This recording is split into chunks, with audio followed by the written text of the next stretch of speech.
Hola, hola, hello, hello, buenos días, buenas tardes, buenas noches, buenas madrugadas. ¿Cómo están? A la hora, día, momento en que estén escuchando esto. Para mí, nuevamente un episodio grabado durante la tarde. Estoy bastante matado, bastante cansado. Debe haber 36 grados de sensación térmica en este momento en la ciudad de Buenos Aires.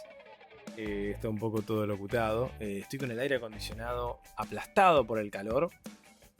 Y más allá de que estoy tratando de tomar menos café, por una decisión así medio que tiene que ver con el bienestar físico, voy a tener que clavarme un café pronto porque si no, no voy a poder levantar del suelo y seré una plasta. Pero poco les interesa eso a ustedes, mis queridas, mis queridos, que escuchan, que siguen este modesto, humilde podcast. Les agradezco nuevamente que estén ahí del otro lado. Esto es Noven Nerdo, capítulo 6.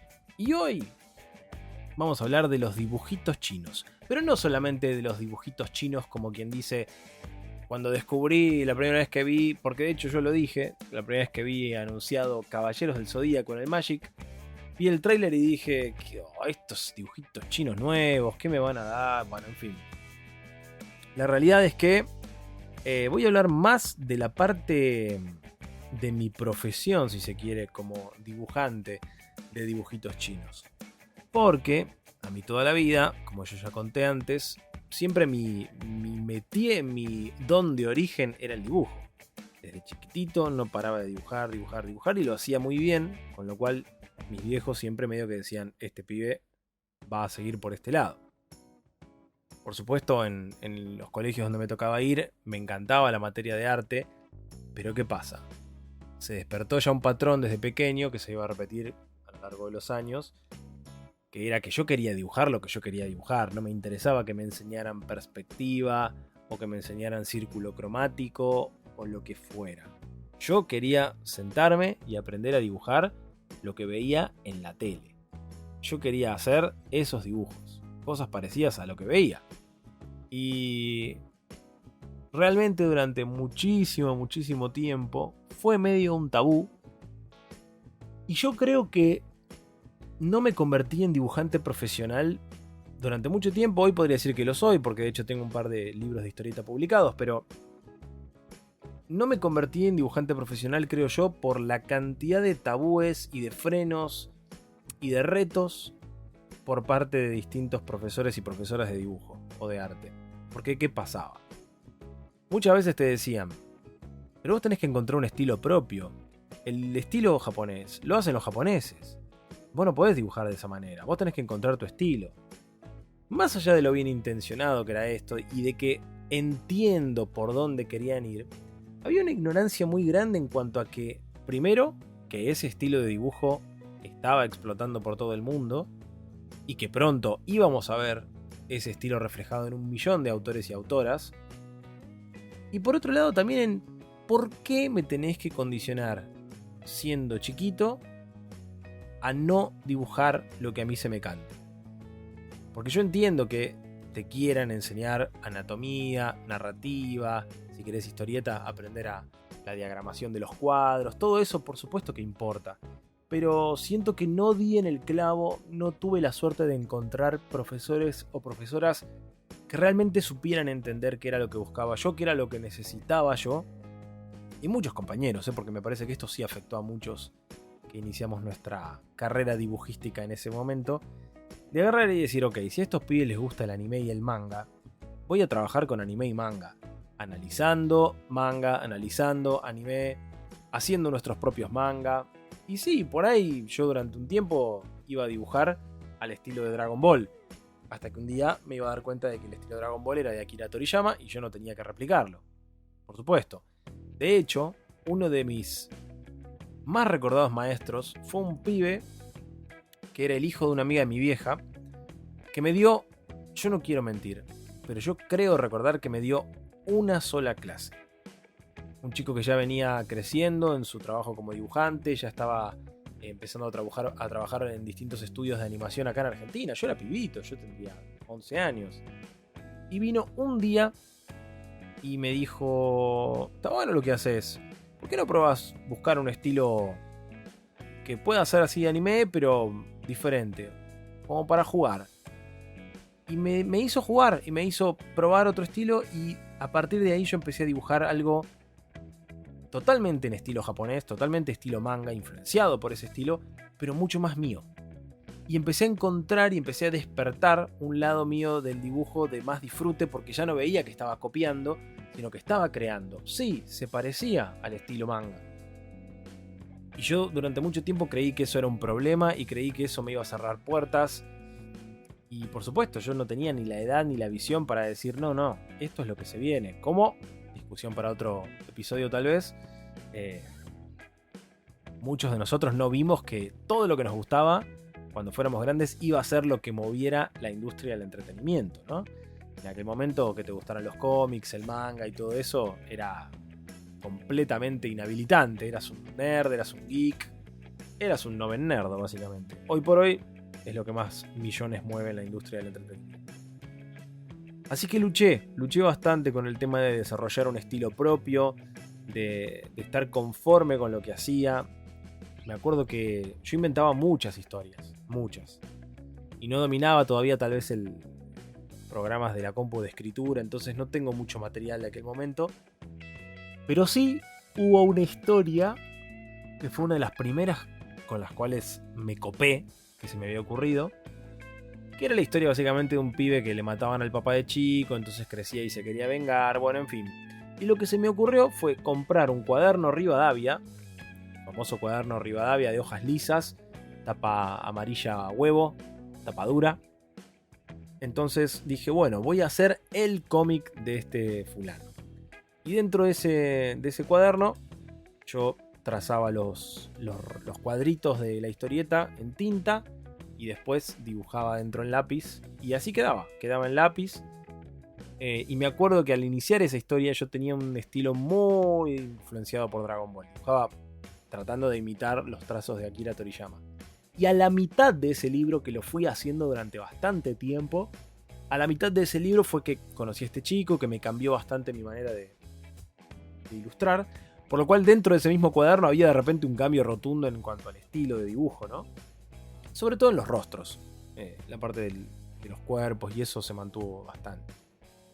Y fue otro de los momentos en los cuales yo hice uso de mis habilidades tecnológicas y utilizando el Corel Draw diseñé una tapa y forré el cuaderno me acuerdo que teníamos unas hojas autoadhesivas que había conseguido mi viejo, que no solamente sirvieron para en ese momento imprimir las etiquetas de mi escuela para poder pegar en la carpeta, los cuadernos y todo.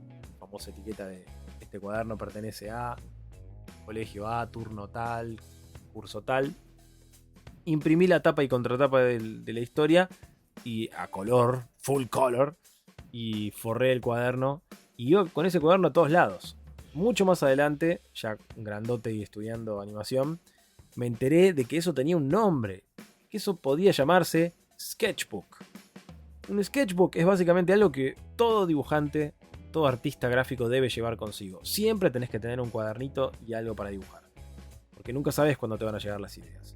Después cada uno decide cuán profesional es lo que lleva, ¿no? Yo en una época se me conocía por siempre tener una mochila muy pesada, porque siempre llevaba una compu con su respectivo cargador, auriculares, un cuaderno de hojas bastante profesionales y una cartuchera llena de material profesional, porque yo me sentaba horas a dibujar en algún bar en tiempo libre y me ponía a hacer dibujos muy buen nivel. De hecho, durante mucho tiempo hasta llevaba una carpeta tamaño A6 es. Ahora se me fue el nombre del formato de hoja grande. Y yo he hecho de mis 2 libros publicados, que se llaman Nehuen, la leyenda del mate de oro, y Nehuen, el despertar del bosque, varias páginas de ese cómic fueron hechas en bares y restaurantes en los cuales yo me tomaba un ratito entre grabación y grabación de doblaje para sentarme y dibujar. Pero me acuerdo que para el momento en el cual yo ingresé en el colegio ya casi secundario, estoy hablando de lo que en ese momento era octavo año, en la época del polimodal sería hoy, entiendo, un primer año del secundario. Y fue en ese momento que descubrí otra beta de mi dibujo, que era la caricatura. Empecé a encontrarme con que me divertía dibujar caricaturas de mis profesores, de mis compañeros, en un estilo mucho más deforme, si se quiere, mucho más similar a lo que, salvando las distancias, puede llegar a ser el estilo de Kino, o de Caloi, o de Sendra. Una cosa mucho más de historieta cómica, de tira cómica, ¿no? Con lo cual, después eso lo fui entremezclando, y de hecho en mis historietas hay personajes que tienen un estilo más similar a ese, ¿no? Como una cosa más deformada, cómica, tal vez más allegada a lo que es el cómic europeo. Con lo cual yo fui encontrando mi estilo con el tiempo. Lo único que necesitaba era que me dieran la libertad de trabajar. Siento que en eso fui un poquito víctima de las circunstancias y de la época, en donde todavía había mucha ignorancia con respecto al boom del manga y del anime y de lo que podía conllevar, y de que si te gustaba dibujar en ese estilo no te iba a ir mal, pibe, no te iba a ir mal. La verdad que eso fue bastante importante en mi vida. Como fue importante poder ver y disfrutar de todo el material televisivo y gráfico relacionado.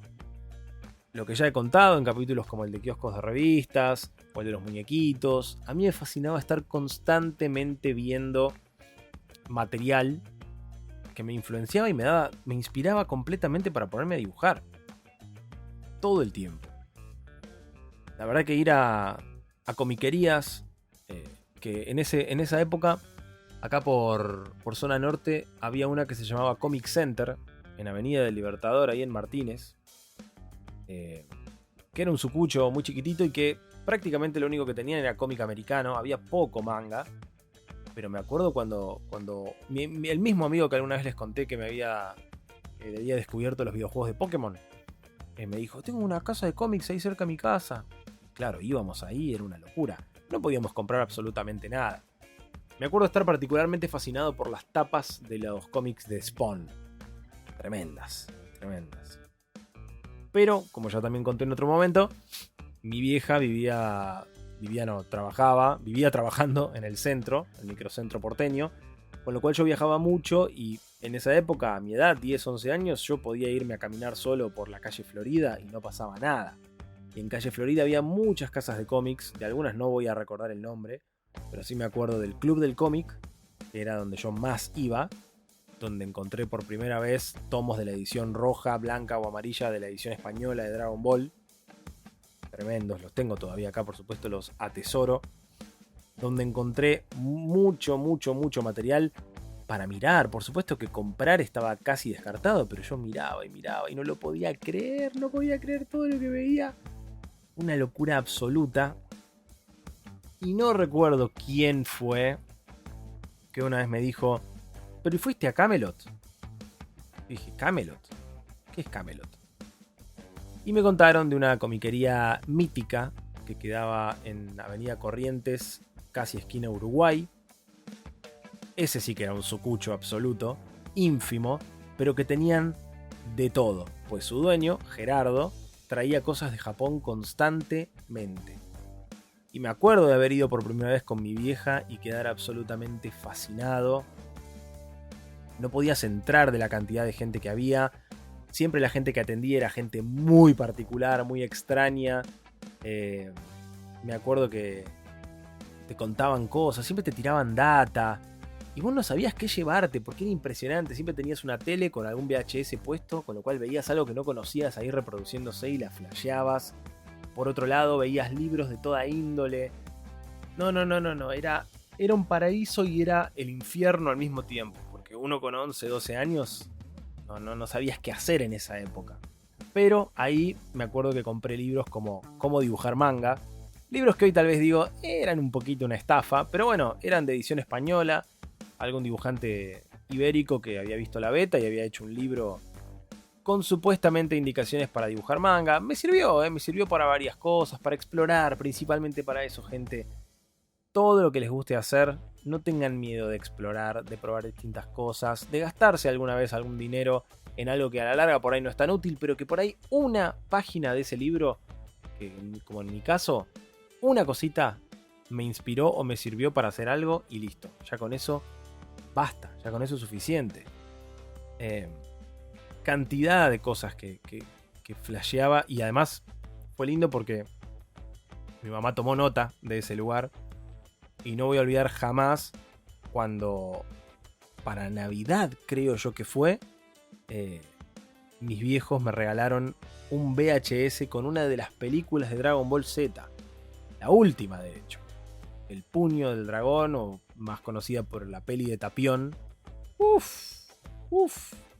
No, ese VHS sí lo tengo por acá. Es uno de los tesoros más preciados que tengo. Fue una bomba haber visto esa película y la habré visto 18 millones de veces. Habré cantado la canción de ending de esa película 1 millón de veces. Fue genial. La verdad que uno de los mejores regalos. Y yo siempre digo, cuando alguien me dice no sé qué regalarte para tu cumpleaños, para Navidad, es tan fácil. Vas a cualquier casa de cómics y compras alguna boludez y seguro me va a gustar. Y si no, por lo menos la voy a poder ir a cambiar ahí. Es maravilloso. Es maravilloso. Sin duda alguna. Así que un poco así, ¿no? Fue naciendo mi estilo de dibujo. Se fue acomodando. Después, por supuesto, las vivencias. A lo largo de mi vida, por ejemplo, en la secundaria más final, los últimos 3 años, me la pasaba haciendo cómics basados en mis compañeros y yo, con aventuras en donde los villanos eran siempre basados o inspirados en algún otro compañero o en algún profe. Entonces yo hacía esas historietas para cagarnos de risa, básicamente. Y quedaban muy simpáticas. Y todo eso era práctica. Cuando mi viejo se fue a vivir a Brasil y yo lo iba a visitar en el verano, dibujaba ya también historias para encajar un poco, porque claro, yo todavía no sabía portugués, después lo fui aprendiendo con el tiempo, pero al principio los pibitos que estaban ahí, medio que no me conocían, yo me sentaba a dibujar y entonces ahí se acercaban y me pedían que dibujara distintas cosas, y así uno también se iba haciendo amigos. El dibujo fue una de las cosas que más me daba permeabilidad con los compañeros de escuela que me hacían bullying o con los cuales me llevaba mal, porque siempre que yo me ponía a dibujar me pedían que dibujara algo, algún caballero del zodíaco, alguna cosa subida de tono, con lo cual creo que dentro de todo ser dibujante me ayudó más de lo cual me enajenó. Por supuesto que tampoco era lo ideal, no era que por ser dibujante ibas a ser el tipo más popular del colegio, pero también creo que yo lo podría haber capitalizado de otra forma. Pero bueno, también una mezcla de inmadurez, de querer ser más de lo que por ahí podía ser en ese momento, hizo que no aprovechara ese tipo de cosas, ¿no? Me acuerdo que en una época ya de adolescente grande, 14, 15 años, había dibujado todos los Pokémon habidos y por haber, que en ese momento eran 250. Los había dibujado a mano, los había escaneado, los había pintado con la compu y los había impreso en como 20 hojas A4 y había empapelado mi habitación con eso. Entonces, claro, cualquier amigo o amiga que venía a mi casa, cualquier chica que yo quería conquistar, veía que había unos dibujos de Pokémon ahí pegados. ¿Raro? Por supuesto. ¿Me arrepiento? Ni loco. Fue parte de esa exploración y de esas prácticas que sin duda alguna me llevaron a poder en algún momento sentarme y decir, ok, basta de hacer cosas que descarto, porque eso también fue un problema siempre mío de no poder terminar las cosas. Entonces eventualmente descartaba las ideas. Bueno, finalmente un día me senté y dije, basta, vamos a terminar algo, vamos a hacerlo completo. Y bueno, y con paciencia y fe, como dice la canción del musical In the Heights, logré hacer mi primer libro, Nehuen, la leyenda del mate de oro, que pueden conseguir en revisterías y comiquerías. La verdad que fue tocar el cielo con las manos, haber podido terminar un proyecto, sin duda alguna.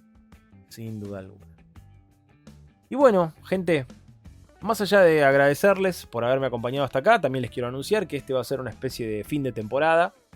Vamos a dejar pasar un tiempo hasta volver a subir episodios de Noven Nerdo. Disfruté mucho haciendo estos episodios, muchísimo. Y espero en estos tiempos, en estos días de no hacerlo más, poder recabar ideas nuevas y que surjan nuevos episodios entretenidos para ustedes también, ¿no? Como audiencia. Esto fue el episodio 6 de Noven Nerdo, dibujitos chinos, dedicado con mucho amor a todos mis profesores que no me sirvieron para nada y a quienes sí me sirvieron. Gracias nuevamente a ustedes por estar del otro lado y por supuesto, si pueden, recomienden este podcast a gente que pueda sentirse identificado, que por lo menos pueda entretenerse con las habladurías de este Noven Nerdo. Gracias a todos y a todas y nos vemos en el próximo.